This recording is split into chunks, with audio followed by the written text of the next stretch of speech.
Chapter 1. Ubiquitous Risk.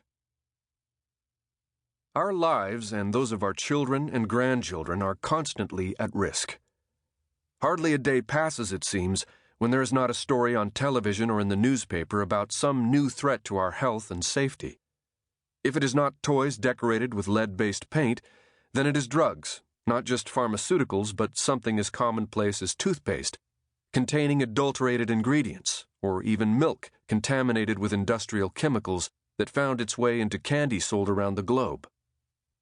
Risk and reassurance are two key considerations of the activities of science, engineering, invention, and technology, collectively often referred to simply as science, or science and technology.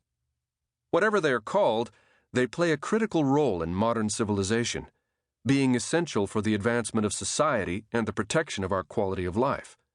It is these human disciplines associated with discovery and design that help separate the good from the dangerous on the farm and in the factory, at home and at the office, and on battlefields and frontiers.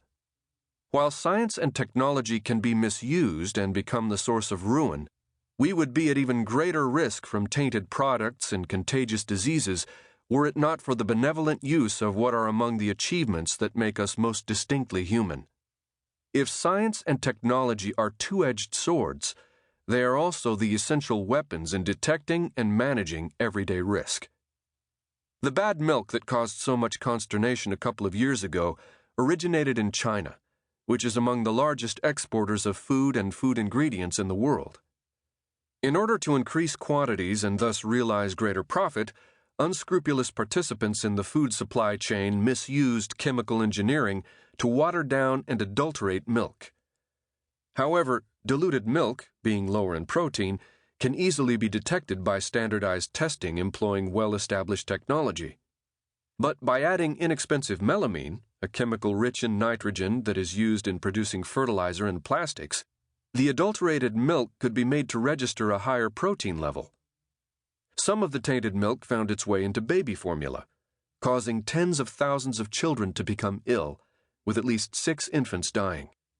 This happened because melamine does not dissolve easily in the body and in higher concentrations can produce kidney stones and lead to kidney failure. The widespread presence of melamine in Chinese food products, including cookies and yogurt, led to worldwide recalls.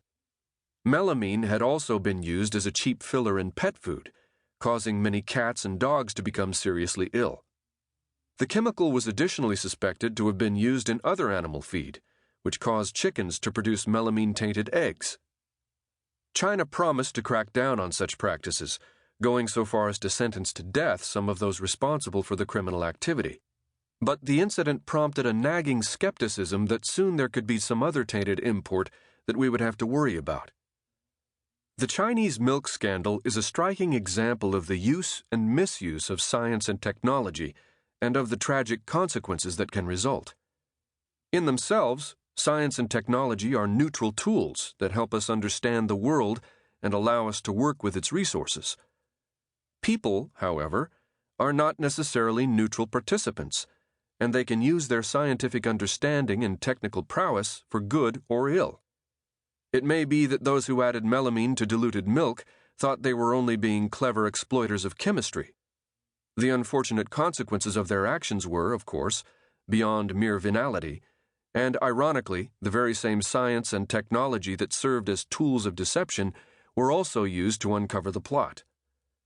Like risk itself, science and technology and their effects are ubiquitous.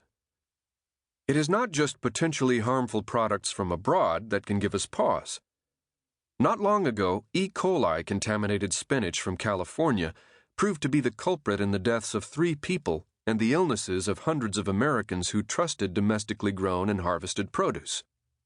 A few years later, salmonella-tainted tomatoes were believed initially to be responsible for causing hundreds of people in dozens of states to become ill. For a while, the root of the problem, which spread through 41 states and affected more than 1,000 people, was believed to be in Florida or maybe Mexico. When no source was found in either of those agricultural locations, however, the public was told that perhaps tomatoes were not the source after all. Maybe it was fresh jalapeno.